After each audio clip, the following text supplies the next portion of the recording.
Hey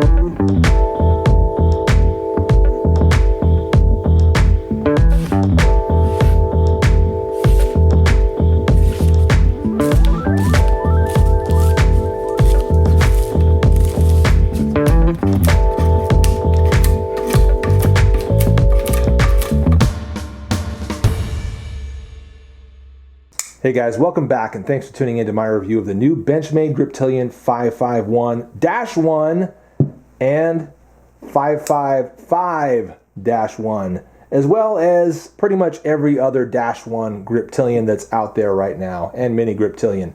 Covering the whole gamut really in this review. We're not going to show you every single one, but we're talking about the whole new line because I think it's super interesting. There's a whole lot of interesting new features in these new Griptilians, which I found are not limited edition. They're sticking around for like a long time. They're going to be with us for a while. So I'm really, really stoked to show them to you and talk about them. A lot of you guys know about them by now. We saw them at SHOT Show 2016, as well as a little bit before that. I bought this one and carried it with me in a number of situations and times and loved it. Really, really loved it. And then, of course, got a hold of this one thanks to Benchmade.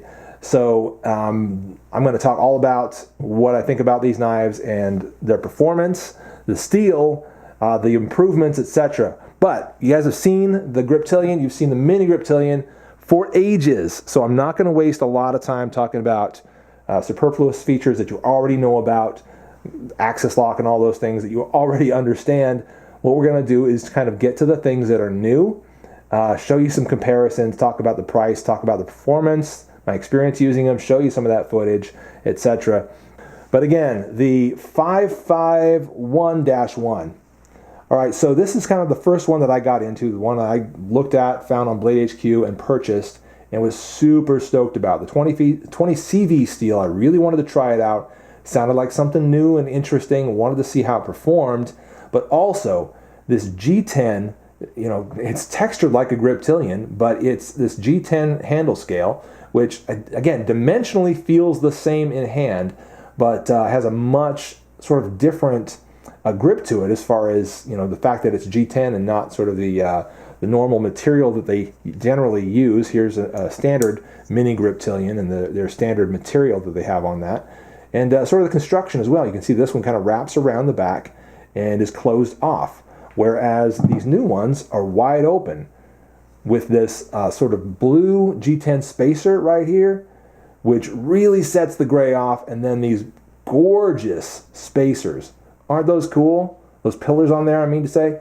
Aren't those beautiful looking? I think they're anodized aluminum or something, but they're gorgeous.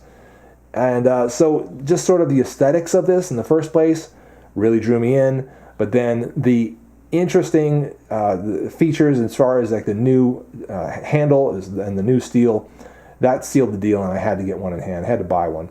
They both have that deep carry pocket clip on them. They are the identical clip, so that means that it rides a little higher on the Mini than it does on the full size. No problem there. You can also see that there's some big similarities in the liners and how this one comes down about the same distance as that one, and sort of you can see the jimping there as well. Let's get to the weight of these, and we can kind of compare that to the standard Griptilians. Now, I don't have a standard full-size grip here. I only have this 551-1, but I do have the standard Mini grip I showed you a second ago, so we'll compare that. So let's get to the, just kind of informationally tell you what the standard full-size, or this full-size grip comes in at, which is 4.2 ounces.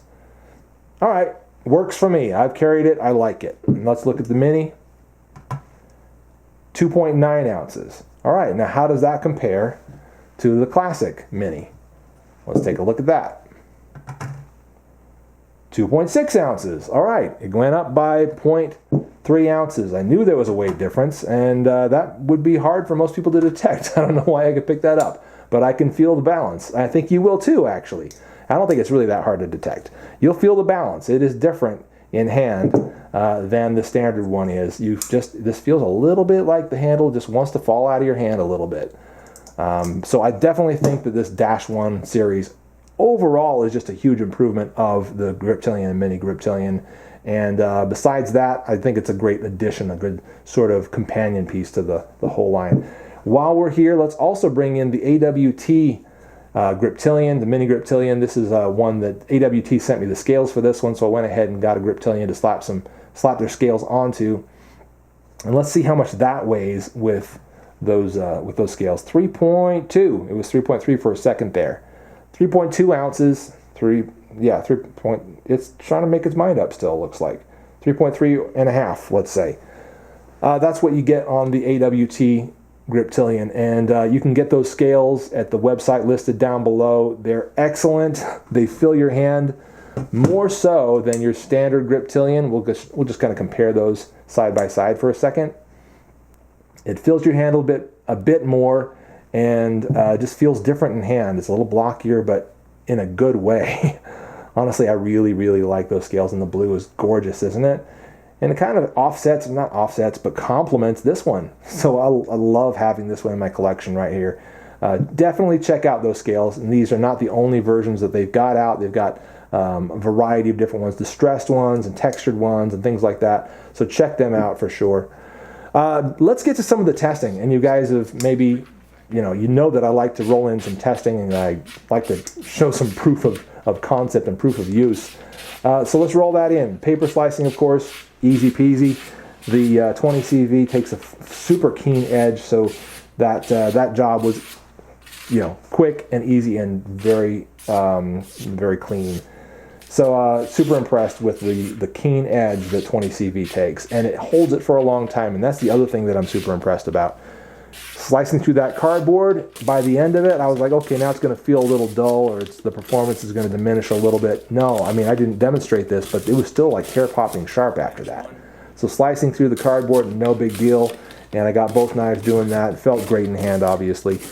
Then, of course, digging into some wood, both knives performed very well. I thought they both sliced and pried and did all the work that I wanted them to do in that regard very, very, very well. So, just huge marks to both of these, obviously. And then the 20 CV steel, another note on that, after slicing through that wood, still retained a really, really great edge. So again, it's a winning steel. I hope that Benchmade sticks with it for a long time, because the more knives they pump out with this steel, the better they're going to do, in my opinion. That's a little bit more of a pricey steel, but it's worth it. So let's also get a couple other knives here on the table to compare against these guys. Now, you already saw the other two Griptilians, so we don't need to bring those ones out again, but let's bring out a couple of things to compare against the standard full-size Griptilian, and we need to zoom out just a little bit to get all of this in frame. All right, getting a few knives on the table. Just for comparison's sake, here is the Cold Steel Code 4 and what that looks like and how it stacks up against the Griptilian. Well, as far as Spyderco goes, I was thinking about bringing out the old tried and true Tenacious, but no, I think instead I'll bring out the Bird. Love this Raven. So there's the Raven and BD1 steel, excellent value, totally dig that knife. How about a CRKT? I actually think this one, as far as just simple function for every day, compares really nicely against the Griptilian, and that's the Ken Onion Shenanigan. Again, very, very affordable. One more Spyderco. Gonna see a couple more Spydercos. There's the Endura 4, popular, well-known, well-beloved. And we've definitely got to bring in the Paramilitary 2, which is just always part of my Hall of Fame and never goes away, and is always one of my favorite year to year to year. And that's the, which one is this? Oh yeah, the S35 VN steel. Excellent steel. Love that brown too. And how about this guy, just because?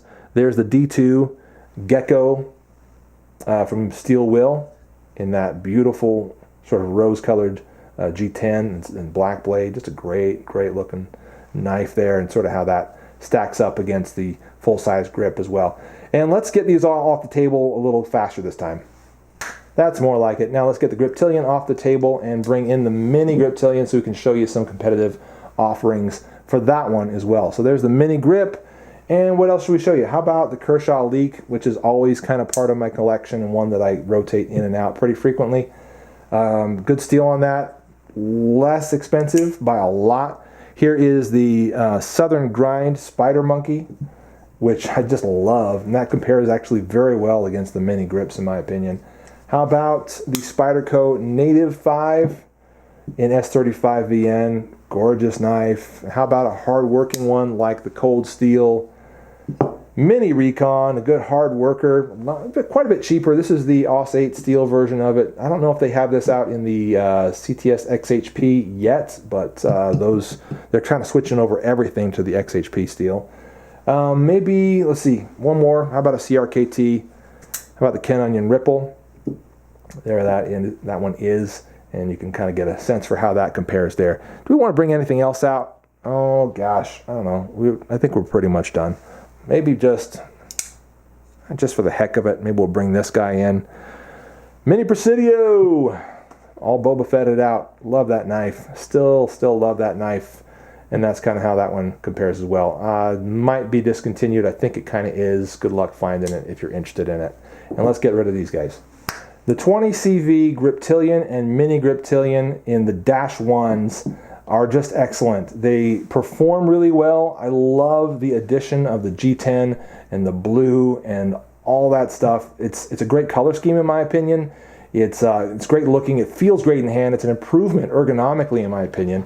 I'm really excited about this new line. They're making this change to a number of their knives, adding sort of the gray scales and all that stuff.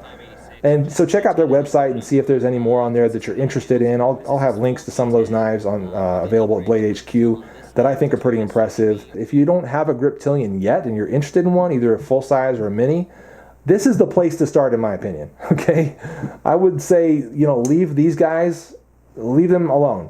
Get one of these. I think they're better. Better steel. They feel better in hand. You're going to like it a lot better. You're going to be have a little more pride of ownership in these as well, just because of the way it looks, the way it feels.